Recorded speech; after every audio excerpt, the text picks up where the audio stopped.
எல்லாரும் சிதறி போனாங்க. சிதறினா என்ன அர்த்தம்னா அவங்க எங்க போக முடியுமோ அங்கெல்லாம் போனாங்க. அப்போ ஒரு வசனம் சொல்லிருக்காங்க, சிதறிய கிறிஸ்தவர்கள் தாங்கள் சென்ற இடமெல்லாம் நற்செய்தியை அறிவித்தார்கள். பாருங்க, இந்த ஊரிலே நமக்கு நற்செய்தி அறிவிக்க பிரச்சனை இருக்கிறது. ஆனால் நாம வேற ஊருக்கு போனோங்க, அங்க என்ன பண்ணாங்க?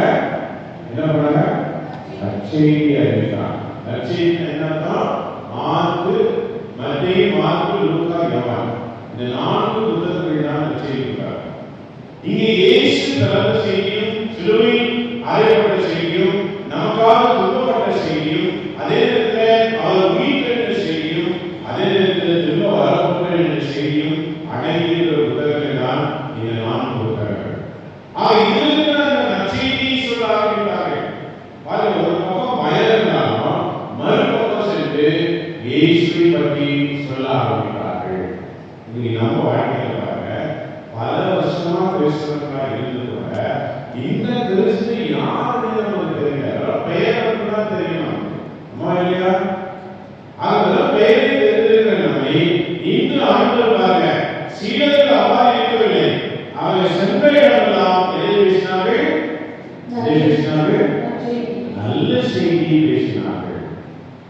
இந்த நல்ல செய்தி அவர்கள் பேசும்போது என்ன நடந்தது பாருங்க.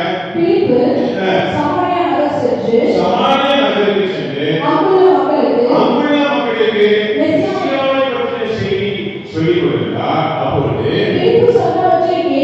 அவர் சொன்னதை எல்லாரும் கேட்டாங்க. அவர் செய்த அருமடையாளங்களை அவர்கள் கண்டார்கள். ஒரு மனதோடு அவருக்கு செவிசாய்த்தாங்க. எல்லாரும் ஒரு மனதோடு என்ன அர்த்தம்? அவங்க ஆண்டவரை பற்றி கேட்கும் போது தூக்கம் அவங்கள மயக்கம் கொண்டு வரல, சிந்தனை சிதறல. அவங்க எல்லாரும் கவனமா முட்டகைகள் போட்டு பார்த்துருக்கிறாங்க. கட்டி எப்படி தெளிவா தெரியும்? மயக்கம் இல்லாமல் இருக்கும்போது. நீ எல்லாரும் மயக்கமா சாப்பிட்டு வந்தோன்னு பாருங்க, பேருக்கு மயக்கமா இருக்கும், கேட்கறதுக்கே கஷ்டமா இருக்கும். ஆனா அவங்க அப்படி இல்லை, கவனத்தோடு கேட்கிறார்கள். என்னைக்கு இயேசு கிறிஸ்துவின் நற்செய்திகளை நாம் உள்வாங்குகிறோமோ அப்ப நமக்குள்ள இருக்கிற விசுவாசத்தில் வெளியே வர ஆரம்பிக்கும். இப்போ என்ன நடக்குது பாருங்க, அவர் சொல்ற அந்த செய்தியை கவனமா கேட்டதுனால அவர்கள் பிடித்திருந்த பலர் பிடித்திருந்த பிரசாசங்கள் ஓட ஆரம்பித்தது. அடுத்து முடக்குவாதம். நோய்கள் முடக்குவாதம் என்ன அர்த்தம்? முடக்குவாதம் என்ன சொல்லுவாங்க? ஸ்ட்ரோக்னு சொல்லுவாங்க இல்லையா? இந்த ஸ்ட்ரோக் வந்து என்ன ஒரு சைடு கை கால்ல விளங்காம போயிடும் இல்லையா? இப்ப அப்பேற்பட்டவங்க நலமடைய தொடங்கினார்கள். முடக்குவாதம் உள்ளவர்கள் நலமடைந்தார்கள். கால் நகர முடியாதவங்க, கால் ஊனம்னா என்ன அர்த்தம்? அவங்களுக்கு கரெக்டா நடக்க வராது. இந்த செய்தியை கவனமா கேட்கும்போது நடக்கக்கூடிய பாக்கியத்தை ஆண்டவர் கொடுக்கின்றார். நீ கேட்கும் போது உனக்கு நடக்கிற பலத்தை கொடுக்கின்றார். கால் ஊனமுற்றோர் நலமடைந்தார்கள். இதனால் அந்நகரில் பெரும் மகிழ்ச்சி உண்டானது. பெரும் மகிழ்ச்சி வேற, பெரும் மகிழ்ச்சி வேற. இந்த ஆண்டவர் என்ன செய்தார் பாருங்க, என்னைக்கு இந்த ஆண்டவரை பற்றி பேச தொடங்குறோமோ அன்றைக்கு பேசுகிறவர்களுக்கு விடுதலை, கேட்கிறவர்களுக்கு விடுதலை.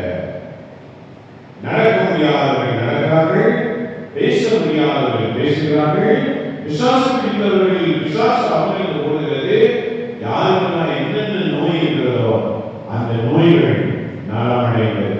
இதனால் அந்த ஊரில் என்னானது? பெரிய மகிழ்ச்சி, பெரும் மகிழ்ச்சி. எதனால இந்த பெரும் மகிழ்ச்சி? எதனால?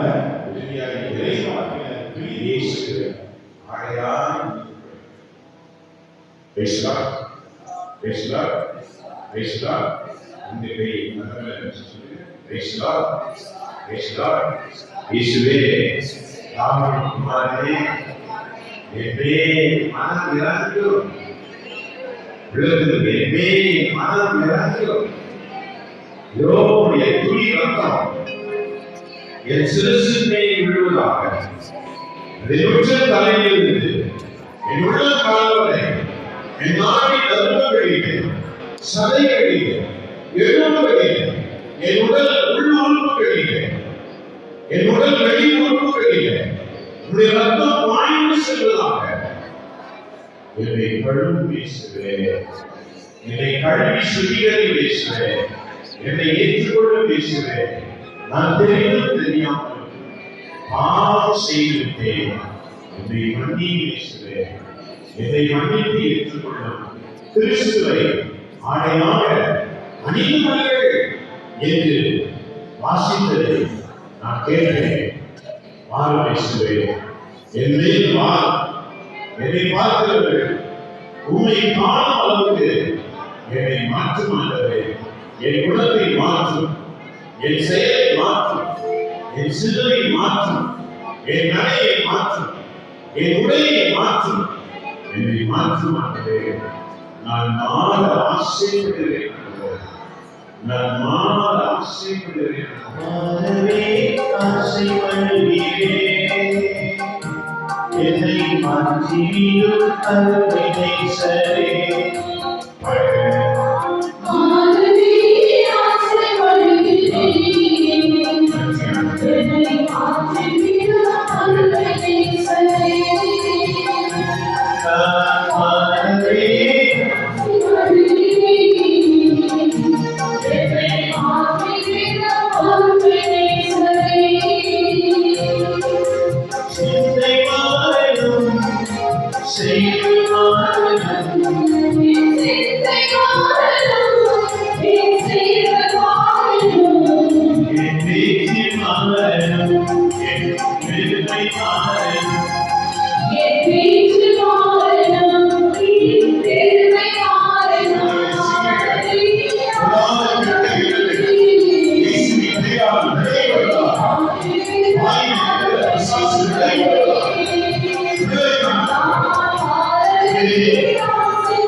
இயேசுவின் நாமத்தில் விடுதலை விடுதலை விடுதலை விடுதலை நடு முதுகு வழி இயேசுவின் பெயரால் நல்லவர்களாக இடுப்பு வழி இயேசுவின் பெயரால் நல்லவர்களாக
கேட்காத காதுகள் திறக்கப்படும், வாய் திறக்காத நாவுகள் எப்பதாய் சொல்லி திறக்கப்படுவதாக. இயேசுவின் பெயரால் விடுதலையும் சுகமும் கிடைப்பதாக. நீ செய்தவையாக நன்றியாக நன்றி இயேசுவே. அந்த ஒவ்வொருவரையும் ஆசீர்வதிக்க வீடுகளுக்காக செய்கிறோம். வீடு எதற்கெல்லாம் ஒரு வல்லமை கொண்டிருக்கிறார். குடும்பமாய் அனைவரும் செய்கிறார். இது செய்கிற வேலை ஆசீர்வதிக்கிறார். இது வாழ்க்கையை ஆசீர்வதிக்கிறார். இதில் ஒன்று செய்வார்களாக இப்போது தேர்ந்தெடுப்பதாக ஆசீர்வதிக்கமானது ஆசீர்வதிக்கமானது யாரையும் குறித்து நாங்கள் செய்கிறோம். அந்த நிர்வாகங்களை ஆசீர்வதி இது திருமலை நிறைவேற்ற நிர்வாகங்களை ஆசீர்வதி செய்ய எல்லாரும் ஆசீர்வதி அனைவரையும் ஆசீர்வதி இயேசுவின் பெயரால் அழைக்கப்படுகிறார்கள்.